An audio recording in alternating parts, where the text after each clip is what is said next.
મિત્રો આપણે પૂર્ણ હરીફાઈવાળા બજારમાં એની વ્યાખ્યાઓ જોઈ તો અહીં પૂર્ણ હરીફાઈ ત્યાં અસ્તિત્વ ધરાવે છે જ્યાં ઉત્પાદકની ઉત્પાદિત વસ્તુઓની માંગ સંપૂર્ણ મૂલ્ય સાપેક્ષ હોય. બીજી વ્યાખ્યામાં જોઈ ગયા હતા પૂર્ણ હરીફાઈ એક એવી બજાર વ્યવસ્થા છે કે જેમાં બજાર કિંમતને અસર પહોંચાડી શકે તેટલી મોટી પેઢી સમગ્ર બજારમાં ન હોવા સાથે ઘણી પેઢીઓ સમાન ગુણી વસ્તુઓનું વેચાણ કરે છે. અહીં પેઢીઓની સંખ્યા વધારે હોય અને પાછી આ બધી પેઢીઓ સમાન ગુણી વસ્તુઓનું વેચાણ કરતી હોય. કોઈ એક પેઢી મોટી ન હોય પણ અનેક પેઢીઓ નાની નાની હોય એની અંદર, તો એને કારણે હરીફાઈ વધી જાય અને હરીફાઈ વધે એટલે એ લોકો એક સરખી સમાન ગુણી વસ્તુઓનું વેચાણ કરતા હોય. તો આવી બજાર વ્યવસ્થાને આપણે પૂર્ણ હરીફાઈવાળી બજાર વ્યવસ્થા કહેવામાં આવશે. હવે લક્ષણોની અંદર પહેલું જોઈએ આપણે અસંખ્ય વેચનાર અને અસંખ્ય ખરીદનારાઓ. પૂર્ણ હરીફાઈવાળું બજાર એવું બજાર છે તો એની અંદર અસંખ્ય ખરીદનારાઓ હશે, એટલે કે ગ્રાહકો, અને સામે વેચનારા પણ એટલા જ હશે, એટલે કે ગણી ન શકાય એવા. તો આ રીતે આપણે કહી શકીએ કે આ હરીફાઈવાળું બજાર એટલે કહેવામાં આવે પૂર્ણ હરીફાઈ કે એની અંદર અસંખ્ય વેચનારાઓ હોય છે. અસંખ્ય ખરીદનારાઓ તો બધા બજારમાં હોય જ તે, પણ અસંખ્ય વેચનારાઓ પૂર્ણ હરીફાઈની અંદર જોવા મળશે. કારણ કે બધા વચ્ચે તીવ્ર હરીફાઈ હોય છે, સમાન ગુણી વસ્તુઓ હોય છે.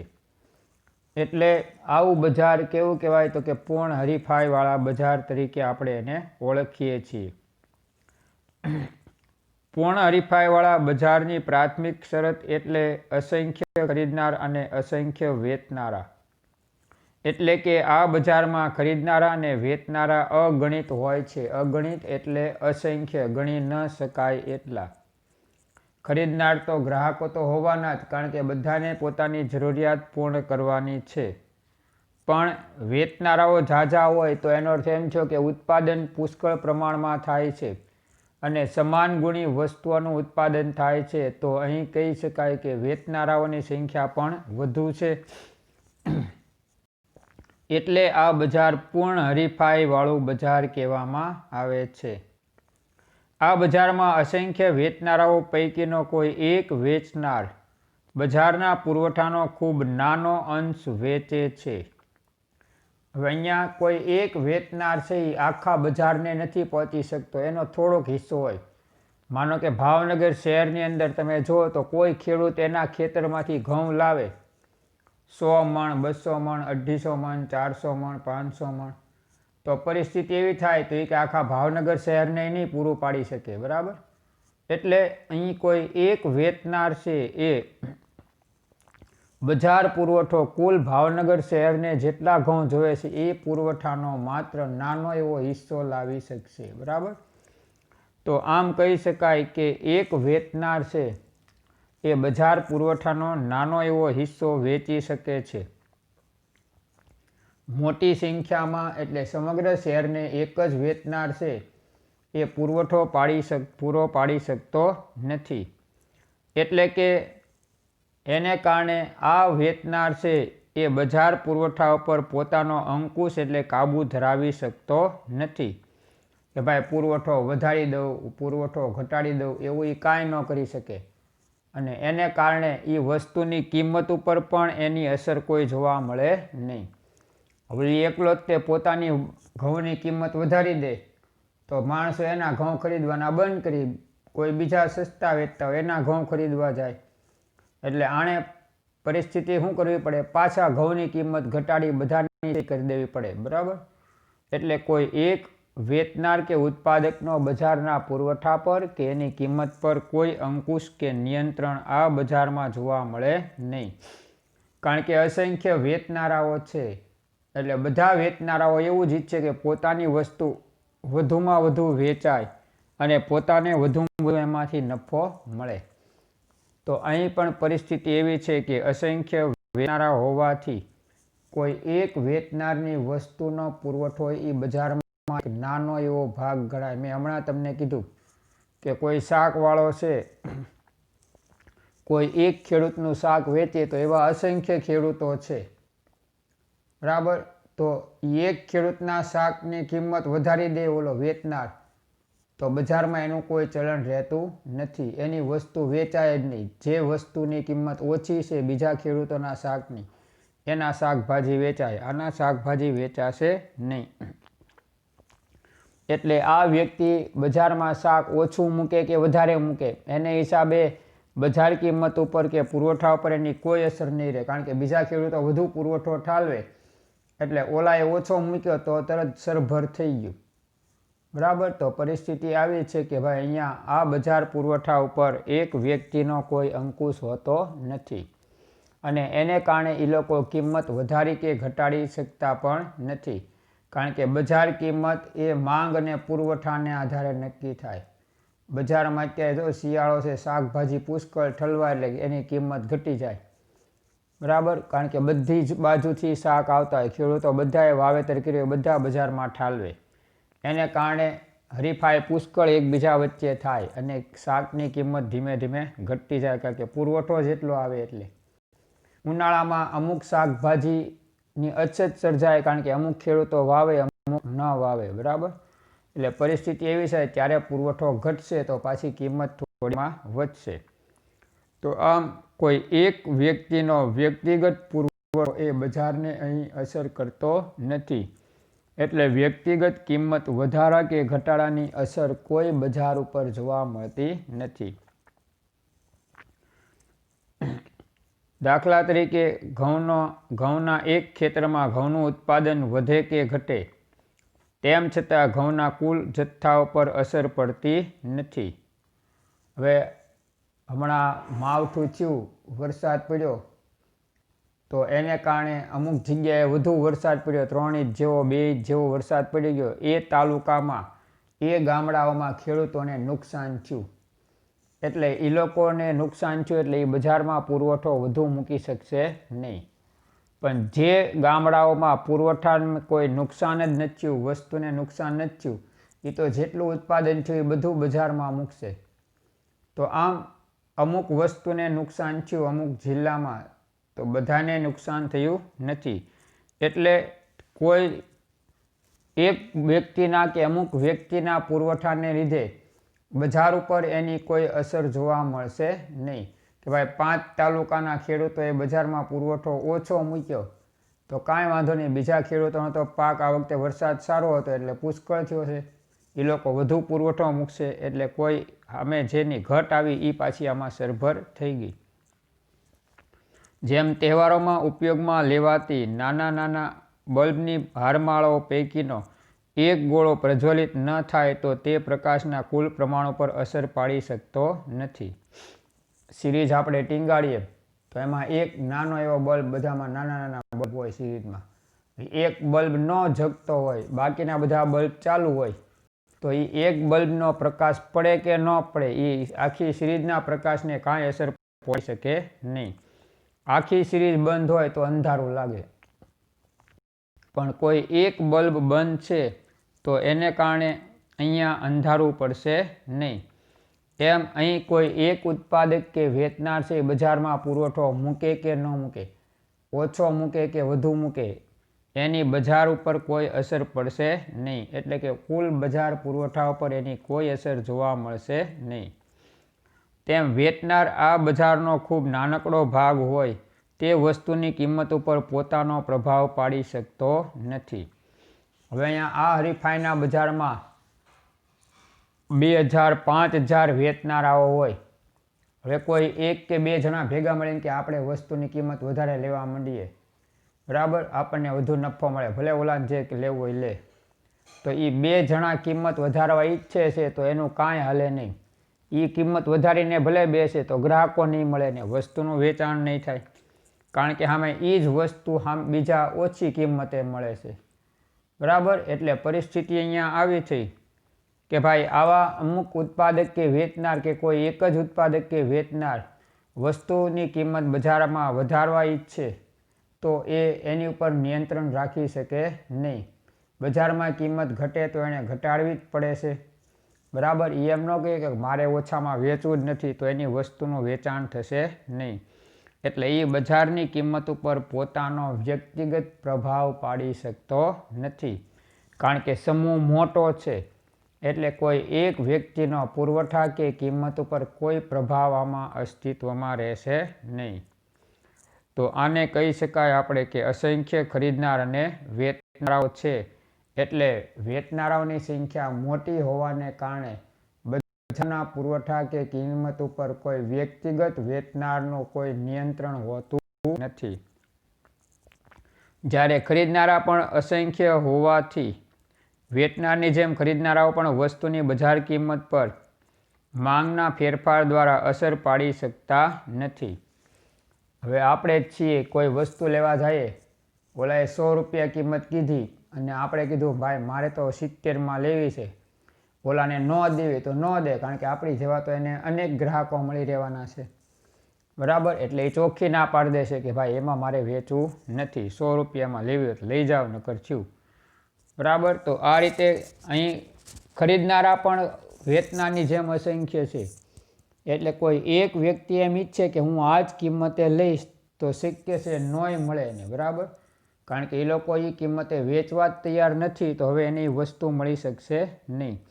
એટલે કોઈ વ્યક્તિગત ખરીદનાર એટલે ગ્રાહક પણ આ બજારની અંદર માંગમાં પોતાની માંગમાં ઘટાડો લાવી કે ન ખરીદીને બજાર પુરવઠા ઉપર કે બજારની કિંમત ઉપર કોઈ અસર પાડી શકતો નથી. માટે આ બજારમાં વસ્તુની કિંમત સ્વતંત્રપણે બજારના પરિબળો એટલે કે માંગ અને પુરવઠા દ્વારા નક્કી થાય છે. અહીંયા ન તો ઉત્પાદક કે વેચનાર કિંમત કરી શકે નક્કી, કે ન તો ખરીદનાર નક્કી કરી શકે. બજારમાં કઈ વસ્તુનો કેટલો પુરવઠો છે અને એની માંગ કેવી છે એને આધારે કિંમત એની મેળે નક્કી થશે. અત્યારે બજારમાં પુષ્કળ વસ્તુ આવે, બરાબર. હવે એની માંગ જો પુષ્કળ એટલી રહે તો કિંમત સ્થિર જાય કે ભાઈ આટલી કિંમતે ગ્રાહકો લે જ છે. પણ એની કરતાં નીચી કિંમતે ગ્રાહકો લેવા તૈયાર થાય, એ કિંમતે વસ્તુ ઝાઝી વેચાય નહીં તો ઉત્પાદકોએ કે વેચનારે વસ્તુની કિંમત ઘટાડવી પડે અને વસ્તુની કિંમત ઘટાડશે તો ગ્રાહકો ખરીદશે. તો આ રીતે અહીં કહી શકાય કે અહીંયા માંગ અને પુરવઠાના પરિબળને આધારે અહીં સ્વતંત્ર રીતે કિંમત નિર્ધારણ થાય છે. કે ભાઈ વસ્તુનો પુરવઠો ઝાઝો છે અને માંગ ઓછી છે તો પરિસ્થિતિ એવી થાય વસ્તુની કિંમત ઘટાડવી પડે અને માંગ વધારવી પડે, કારણ કે તો જ વસ્તુનું વેચાણ વધશે. એનેથી વિરુદ્ધ વસ્તુની માંગ વધુ છે અને એનો પુરવઠો ઓછો છે તો પરિસ્થિતિ એવી થાય કે ભાઈ વસ્તુની માંગ વધારે છે એના પ્રમાણમાં પુરવઠો ઓછો હોવાથી વસ્તુની ઊંચી કિંમત પણ ગ્રાહકો આપવા તૈયાર થાય છે. તો આવા સમયે અહીંયા વેચનાર કે ઉત્પાદક વસ્તુની ઊંચી કિંમત વસૂલ કરી શકે છે. તો આ રીતે અહીં જોઈએ કે ભાઈ બજારના કુલ પુરવઠાને આધારે, કુલ માંગને આધારે વસ્તુની કિંમત નક્કી થાય છે. આ બજારમાં ન ખરીદનાર કે ન વેચનાર વસ્તુની કિંમત નક્કી કરી શકતા નથી, પરંતુ કોને આધારે નક્કી થઈ તો કે બજારની માંગ અને પુરવઠાને આધારે વસ્તુની કિંમત નક્કી થતી હોય છે. તો આ રીતે અહીંયા જોઈએ કે આ બજારમાં અસંખ્ય વેચનારાઓ અને અસંખ્ય ખરીદનારાઓ હોય છે. એટલે ન વેચનાર કે ન ખરીદનાર બજારમાં પુરવઠા કે માંગમાં વધારો ઘટાડો કરી કિંમત ઉપર એની કોઈ અસર પાડી શકતા નથી. બરાબર. એનું કારણ છે કે બે પક્ષે ઝાઝા જ છે, વેચનારા એટલા છે અને ખરીદનાર પણ એટલા છે. એટલે કોઈ એકાદ બે વ્યક્તિ બજારમાં માંગ ઘટાડવા, કિંમત ઘટાડવા પ્રયત્ન કરે, વેચનાર છે એ પુરવઠો ઘટાડવા, કિંમત વધારવા પ્રયત્ન કરે તો એ લોકોને આમાં કોઈ સફળતા મળતી નથી, કારણ કે એની સામે એટલા જ એના હરીફો એ જ વસ્તુઓ વેચવા તૈયાર છે. વસ્તુઓ સમાન ગુણધર્મવાળી એટલે સમાન ગુણિત છે, બરાબર. બટેટાના વેપારીઓ ભલે મુંબઈના બીજાના ડીસાના બટેટા વેચે, પણ કહેવાય ત્યારે બટેટા જ છે. માણસો એમ માનીને મન માનીને હલાવે ભાઈ બટેટા જ છે ને, આપણે ખાવા રે કામ ને ડીસાના હોય કે મુંબઈના હોય. એટલે પરિસ્થિતિ એવી છે, વસ્તુ સમાન ગુણધર્મવાળી છે, શાકમાં જ વપરાય છે, બરાબર. એટલે કોઈ વ્યક્તિ આવી રીતે ભેદભાવ કરીને પૈસા લેવા ઈચ્છે તો એ એમાં શક્ય નથી, કારણ કે વેચનારાઓ પુષ્કળ છે, એની સામે ખરીદનારાઓ પુષ્કળ છે, અને વસ્તુઓ સમાન ગુણધર્મવાળી છે. એ લોકો એના ગુણધર્મમાં કાંઈ પરિવર્તન કરી શકતા નથી. આમ પૂર્ણ હરીફાઈવાળા બજારમાં વસ્તુની કિંમત વસ્તુની માંગ અને પુરવઠા દ્વારા નક્કી થતી હોવાને કારણે વેચનાર બજારમાં માત્ર પ્રાઇસ ટેકર એટલે કે કિંમત સ્વીકારનાર બની રહે છે. જો આ ટૂંકો પ્રશ્ન છે મિત્રો. પૂર્ણ હરીફાઈવાળા બજારમાં વેચનારની કઈ પરિસ્થિતિ હોય છે? પ્રાઇસ ટેકર એટલે કિંમત સ્વીકારનાર.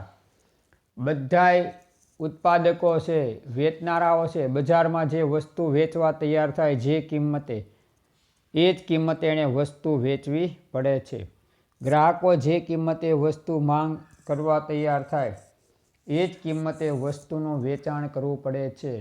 એટલે કે વેચનાર પોતે આમાં વસ્તુનું કિંમતનું કોઈ નિર્ધારણ કરી શકતો નથી. એટલે જ તે કહી શકાય કે એ કિંમત નિર્ધારક નથી, પણ કિંમત સ્વીકારનાર છે. બજારના માહોલ પ્રમાણે, બજારની પરિસ્થિતિ પ્રમાણે, બરાબર, એણે કિંમત વધે તો વધેલી સ્વીકારવી પડે, ઘટે તો ઘટેલી સ્વીકારવી પડે છે. કારણ કે સમગ્ર બજારના પુરવઠા અને માંગને આધારે આ કિંમત નક્કી થાય છે. કોઈ વ્યક્તિગત વેચનાર કે સામૂહિક વેચનાર છે એ કોઈ આવી કિંમત નક્કી કરી શકતા નથી, બરાબર. એટલે જ તે વેચનારાઓ એ કિંમત નક્કી કરનાર નથી, પણ કિંમત સ્વીકારનાર બને છે. એટલે કે પ્રાઇસ ટેકર, કિંમત સ્વીકારનાર તરીકે આપણે કોને ઓળખશું? તો કે વેચનારને પૂર્ણ હરીફાઈવાળા બજારમાં એ કિંમત સ્વીકારનાર પરિબળ તરીકે ઓળખવામાં આવે છે.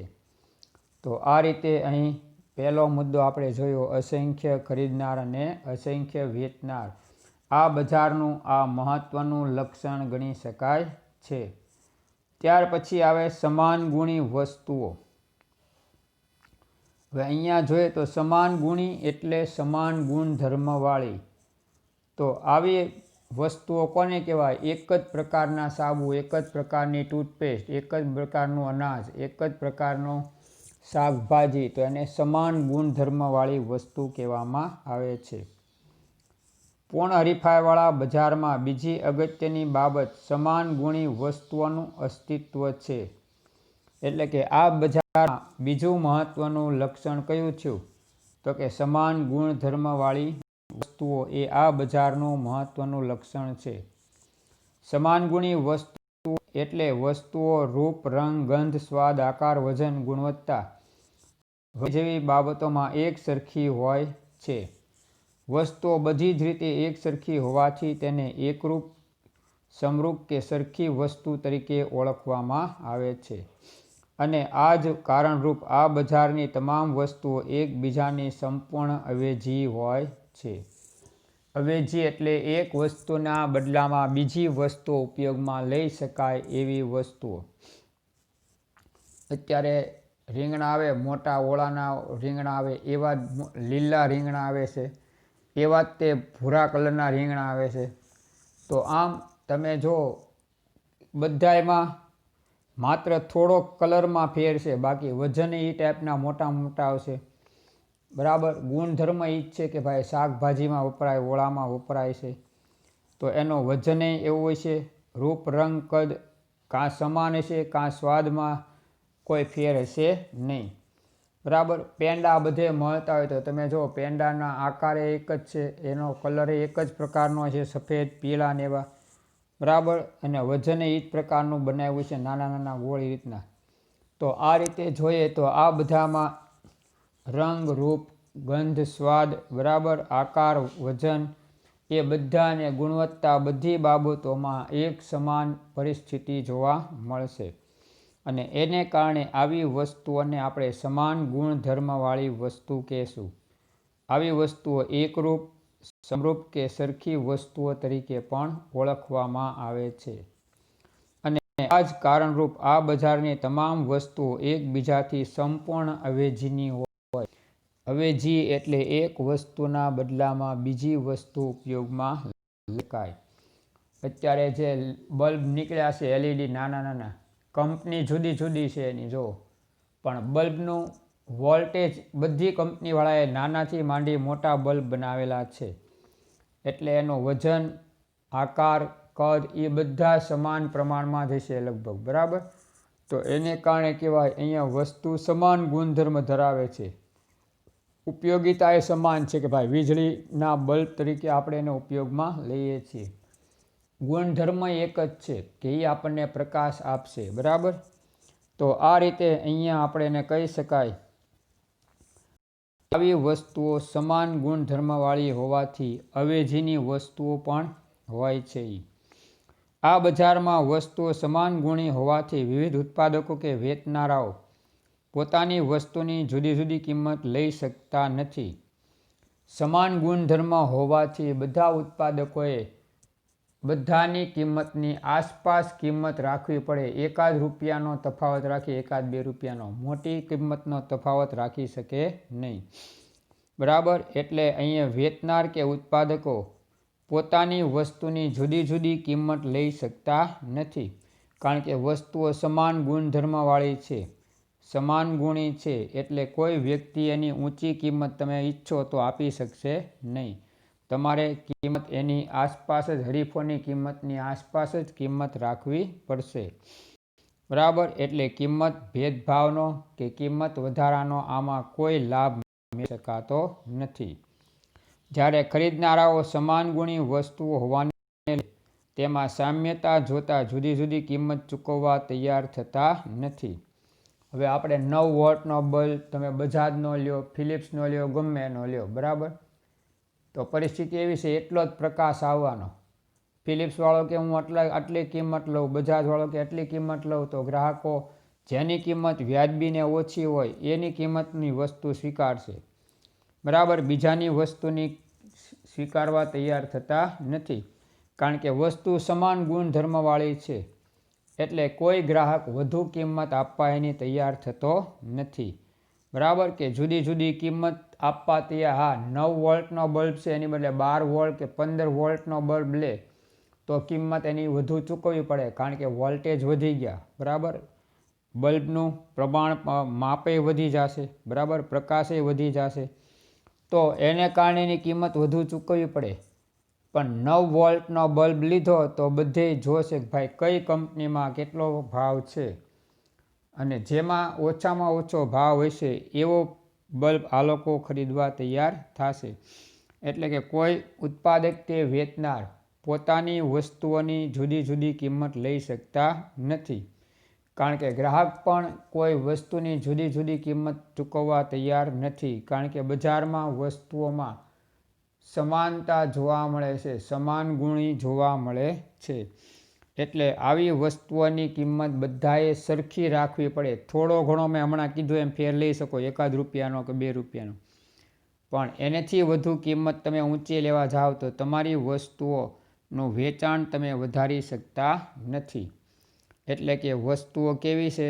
સમાન ગુણધર્મવાળી. એટલે અહીં પણ કિંમત ભેદભાવનો કે કિંમત વધારાનો કોઈ ઉત્પાદક કે વેચનાર લાભ મેળવી શકતા નથી કારણ કે ગ્રાહક જ આવી વધારાની કિંમત ચૂકવવા કોઈ ઉત્પાદક કે વેચનાર એ લોકો તૈયાર હોતા નથી.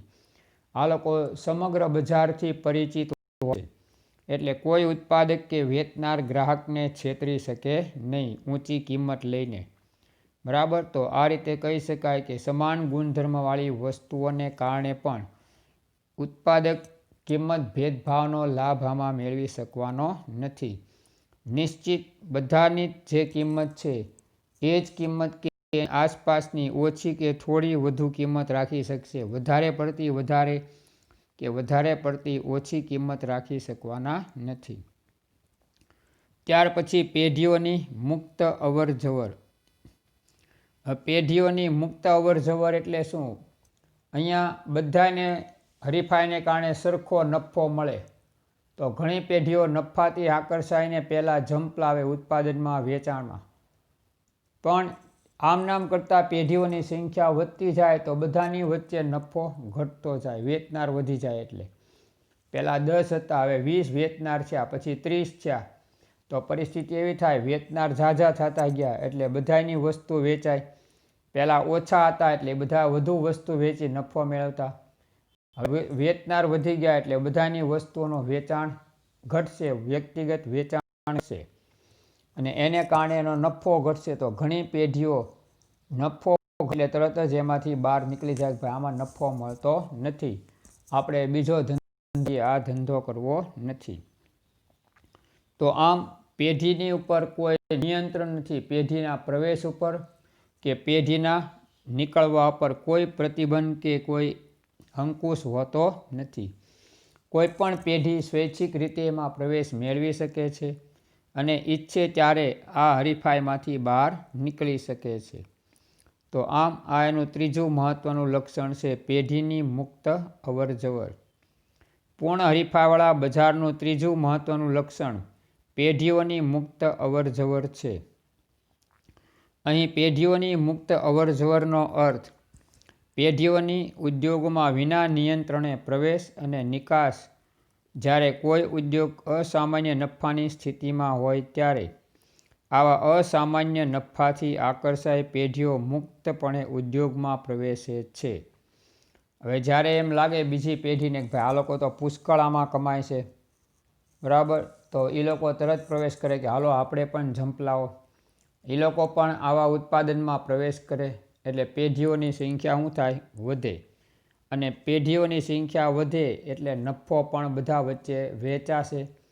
નફો બધા વચ્ચે વેચાય, પહેલાં 10 જણા વચ્ચે વેચાતો, હવે 20, પછી 30 વચ્ચે વેચાય.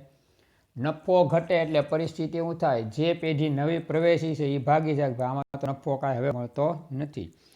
પણ જૂની પેઢી છે એ પોતાના અનુભવને કારણે ઓછો નફો રળીને પણ પોતાનું અસ્તિત્વ ટકાવી શકે છે. તેમજ જો કોઈ ઉદ્યોગમાં અસામાન્ય ખોટની સ્થિતિ ઊભી થાય તો પેઢીઓ અસામાન્ય ખોટના કારણે ઉદ્યોગ છોડી એટલે કે પોતાનો ધંધો બંધ કરીને નીકળી જાય છે. આમ આ બજાર હરીફાઈમાં પેઢીઓની અવરજવર ઉપર કોઈ પણ પ્રકારનો પ્રતિબંધ હોતો નથી. એનું કારણ છે કે આ અંકુશવાળું બજાર ઇજારા જેવું બજાર નથી, બરાબર. આમાં તો હરીફાઈ છે એટલે કોઈ પણ વ્યક્તિ ગમે ત્યારે પ્રવેશ કરી શકે અને કોઈ પણ પેઢી ગમે ત્યારે નીકળી શકે સ્વૈચ્છિક રીતે. એની ઉપર સરકારનો કે કુદરતી કોઈ અંકુશ જોવા મળતો નથી. અસામાન્ય નફો છે એટલે પેઢીને એમ જ થાય કે ભાઈ આ બધા તો એકલા મલાઈ ખાય છે, હાલો આપણે પણ આ ઉદ્યોગમાં ધંધામાં જંપ લાવો, આપણને પણ સારું મળશે. એમ કરતાં પેઢીઓની સંખ્યા વધતી જાય અને એક સમયે પેઢીઓની સંખ્યા એટલી બધી થઈ જાય કે બધા વચ્ચે જે નફો વેચાતો હોય એનું પ્રમાણ ઘટતું જાય. એટલે આવા ઉદ્યોગમાંથી માત્ર નવી પેઢીઓ જે અનુભવી નથી એ જ નીકળી જાય. જૂની પેઢીઓ તો રહેશે કારણ કે એને અનુભવ છે, બરાબર, બજારનો એનો, એટલે એ લોકો નહીં નીકળે. નવી પેઢીઓ એમાંથી નીકળી જાય. તો આ રીતે અહીં એમના પ્રવેશવા કે બહાર જવા પર કોઈ નિયંત્રણ હોતું નથી. એટલે કે સરકાર દ્વારા કે અન્ય રીતે કોઈ પ્રતિબંધ આમાં મૂકવામાં આવેલો હોતો નથી. પૂર્ણ હરીફાઈવાળા બજારમાં પેઢીઓની મુક્ત અવરજવર માત્ર ટૂંકા ગાળામાં જોવા મળે છે. નવી પેઢીઓ આકર્ષાઈને આવે પછી એને એમ લાગે કે પછી નફો તો એ તરત નીકળી જશે. એટલે આવું મુક્ત અવરજવરનું પ્રમાણ ટૂંકા સમયગાળા માટેનું હોય, બરાબર. પણ લાંબા ગાળા જો બધી પેઢીઓ નીકળી જાય તો એ ઉદ્યોગો જ બધા બંધ થઈ જાય. એવું થતું નથી. એટલે જેને અસામાન્ય ખોટ લાગે, જે નવા છે, અનુભવી નથી, એ લોકો જો ખોટી રીતે આકર્ષાઈને આવ્યા હોય તો એ લોકો ધંધો છોડીને જતા રહે છે. એટલે કે આવી પરિસ્થિતિ માત્ર ટૂંકા ગાળા માટે જ જોવા મળે છે. બરાબર. તો આ મુક્ત અવર જવરની પરિસ્થિતિ માત્ર કેવા તો કે ટૂંકા સમયગાળા માટેની છે. બરાબર.